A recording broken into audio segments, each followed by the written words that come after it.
Ito naman yung isa nating plot na puro okra din. Mas nauna kasi naitanim ito mga ka-garden. Ito nasa 3 months na ito mahigit. So ayan mga ka-garden, at may mga bunga na rin ito, na-harvestan na rin. Ayan, mga bunga na rin yan, nakapag-harvest na rin yan. So ganda naman ang mga tubo, ganda mga dahon, ating mga tanim na okra. Yan, puro okra naman.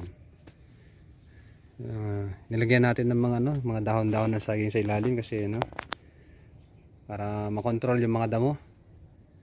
Ang hirap kasing maglinis. Bibilis daw mami ng mga damo, lalo ngayon ay tag-ulan. Yan ang problema ng ating garden. Mga damo. Hindi naman natin tinanim pero natubo. Pero pagka nabunga naman na yung mga tanim natin, napakaganda naman sa pakiramdam. Lalo pagka mag-harvest na. Yan.